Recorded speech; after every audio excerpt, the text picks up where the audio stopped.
Selama puluhan tahun, Indonesia hidup di bawah bayang-bayang dolar Amerika. Harga minyak, ekspor batu bara, bahkan stabilitas rupiah, semuanya seolah ditentukan dari Washington, bukan dari Jakarta. Tapi sekarang, arah itu mulai berubah. Prabowo membuka sinyal kuat menuju BRICS, aliansi yang berani menantang dominasi Barat. Jika Indonesia benar-benar masuk BRICS dan mulai meninggalkan dolar, ini bukan sekedar keputusan ekonomi. Ini bisa menjadi deklarasi perang dingin versi baru.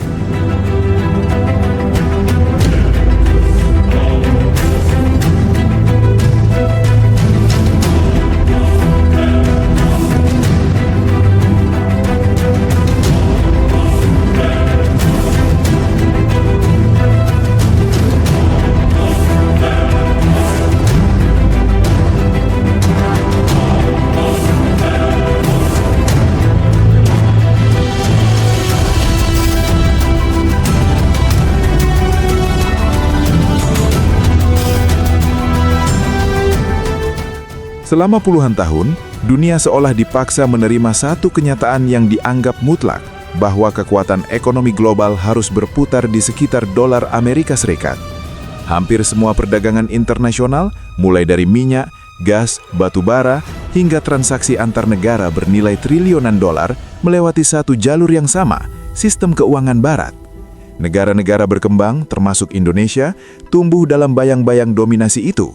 Kita menjual komoditas dengan harga yang ditentukan pasar global berbasis dolar, membeli kebutuhan strategis dengan mata uang yang bukan milik kita sendiri, dan menyimpan cadangan devisa dalam sistem yang dikendalikan oleh kekuatan yang bahkan tidak pernah kita pilih. Ini bukan sekedar soal ekonomi, ini soal kedaulatan.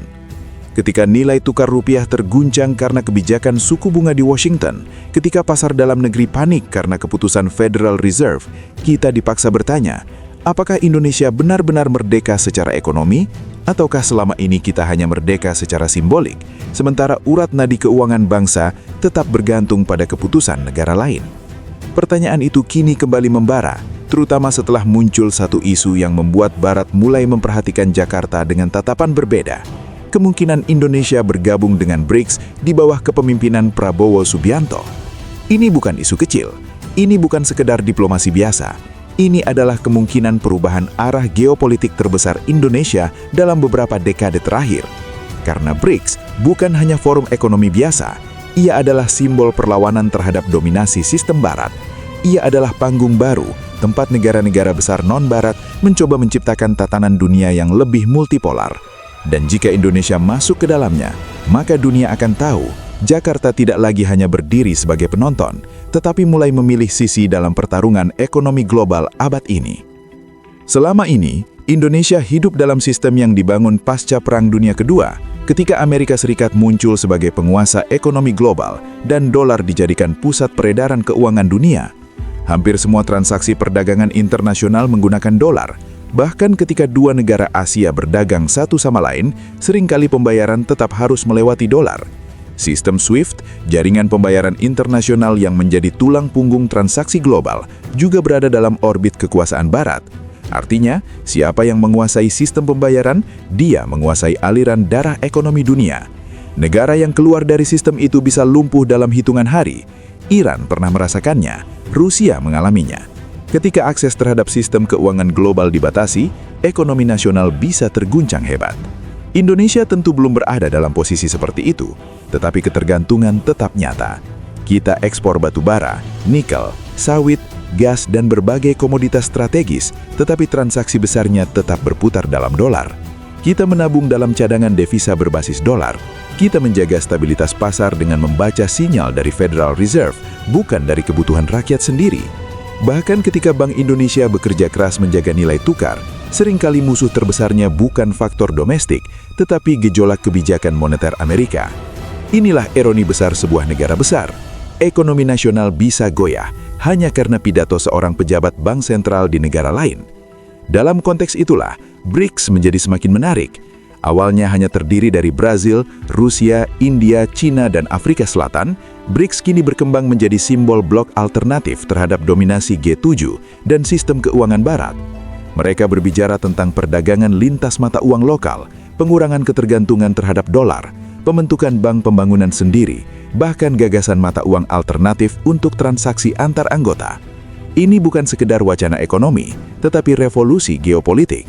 Ketika China dan Rusia secara terbuka mendorong dedolarisasi, mereka sebenarnya sedang menantang fondasi kekuasaan Amerika Serikat. Dan ketika negara-negara lain mulai tertarik bergabung, itu berarti pengaruh Barat mulai mendapat perlawanan nyata. Indonesia, dengan posisi strategisnya sebagai ekonomi terbesar di Asia Tenggara, jelas menjadi incaran penting. Negara sebesar Indonesia tidak bisa dianggap remeh. Kita memiliki sumber daya alam besar, pasar domestik raksasa, posisi maritim yang vital, dan pengaruh diplomatik yang tidak kecil. Jika Indonesia masuk BRICS, itu bukan hanya soal tambahan anggota, tetapi sinyal bahwa poros kekuatan global benar-benar sedang bergeser. Disinilah nama Prabowo Subianto mulai menjadi pusat perhatian.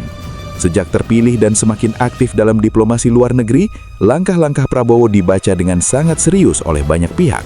Kunjungannya ke Rusia dan Cina bukan dianggap sekedar agenda protokoler biasa. Banyak analis melihatnya sebagai sinyal kuat bahwa Indonesia sedang membuka pintu lebih lebar ke arah timur. Dalam dunia geopolitik, simbol kadang lebih penting daripada pidato resmi. Ketika seorang pemimpin baru memilih Moskow dan Beijing sebagai panggung awal diplomasi strategisnya, pesan itu terdengar jelas hingga Washington dan Brussel. Prabowo dikenal sebagai figur yang sering menekankan kemandirian nasional, ketahanan pangan, kekuatan pertahanan, dan kedaulatan ekonomi. Dalam narasi seperti itu, BRICS tampak sangat cocok. Bergabung dengan BRICS bisa diposisikan sebagai langkah logis menuju Indonesia yang lebih mandiri, tidak terlalu tunduk pada tekanan finansial eksternal, dan lebih bebas menentukan arah pembangunan nasional. Apalagi di tengah dunia yang semakin terbelah akibat perang Ukraina, rivalitas AS-China, serta konflik ekonomi global, posisi netral Indonesia menjadi semakin sulit dipertahankan tanpa strategi yang jelas. Banyak orang bertanya, jika Indonesia benar-benar masuk BRICS, apa yang sebenarnya akan berubah? Jawabannya sangat banyak. Salah satu isu terbesar adalah dedolarisasi. Istilah ini terdengar teknis, tetapi dampaknya bisa sangat besar.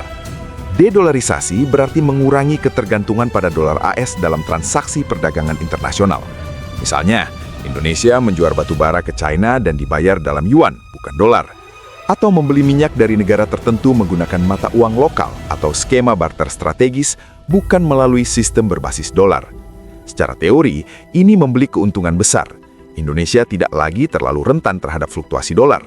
Cadangan devisa bisa lebih fleksibel. Tekanan dari kebijakan moneter AS bisa dikurangi. Biaya transaksi internasional juga dapat ditekan karena tidak harus selalu melewati konversi dolar.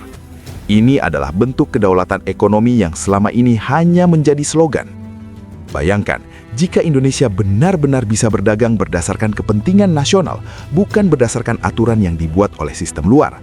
Itu berarti ruang nafas yang jauh lebih besar. Ketika krisis global datang, kita tidak langsung terseret oleh gelombang dolar. Ketika sanksi ekonomi digunakan sebagai senjata geopolitik, kita punya jalur alternatif. Ketika harga komoditas dunia diguncang spekulasi pasar barat, kita memiliki opsi untuk membangun mekanisme sendiri. Inilah alasan mengapa banyak negara Global South mulai tertarik pada dedolarisasi. Mereka lelah menjadi penonton dalam sistem yang tidak benar-benar berpihak pada mereka. Tetapi, setiap langkah besar selalu membawa risiko besar. Dedolarisasi bukan jalan bebas hambatan. Justru disinilah medan paling berbahaya dimulai. Amerika Serikat tidak akan diam melihat dominasi dolarnya perlahan digerus. Dolar bukan hanya alat tukar, ia adalah instrumen kekuasaan. Selama dunia membutuhkan dolar, Amerika memiliki pengaruh luar biasa terhadap sistem global. Maka, ketika negara-negara mulai mencoba keluar dari orbit itu, tekanan diplomatik hampir pasti akan muncul. Indonesia harus menghadapi pertanyaan serius, apakah kita siap menghadapi konsekuensi geopolitik dari langkah seperti itu?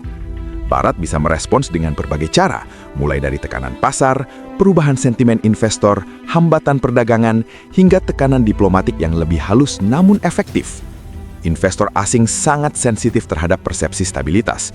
Jika Indonesia dianggap terlalu agresif meninggalkan sistem Barat, pasar bisa bereaksi negatif, rupiah bisa terguncang, arus modal bisa keluar, rating investasi bisa menjadi sorotan.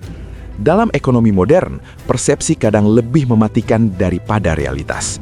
Dan pemerintah harus sangat hati-hati agar langkah menuju kedaulatan tidak justru memicu kepanikan nasional. Selain itu, BRICS sendiri bukan organisasi tanpa masalah. Di dalamnya ada kepentingan yang saling bertabrakan. India dan China memiliki rivalitas besar. Rusia berada di bawah tekanan sanksi global. Brazil sering berubah arah tergantung kepemimpinan politik. Tidak semua anggota memiliki visi yang sama. Artinya, masuk BRICS bukan berarti otomatis masuk surga ekonomi. Indonesia harus sangat cerdas agar tidak hanya berpindah ketergantungan dari barat ke timur. Karena tujuan sejatinya bukan mengganti tuan, tetapi menjadi benar-benar mandiri. Ini adalah garis yang sangat tipis dan sangat berbahaya. Jika salah langkah, Indonesia bisa terjebak dalam pertarungan dua blok besar tanpa benar-benar diuntungkan oleh salah satunya. Di tengah semua perdebatan itu, suara rakyat menjadi semakin menarik. Kolom komentar media sosial dipenuhi perdebatan panas. Sebagian mendukung penuh langkah menuju BRICS dan dedolarisasi. Mereka melihat ini sebagai momentum sejarah, kesempatan langka bagi Indonesia untuk keluar dari bayang-bayang dominasi Barat dan berdiri sebagai kekuatan mandiri.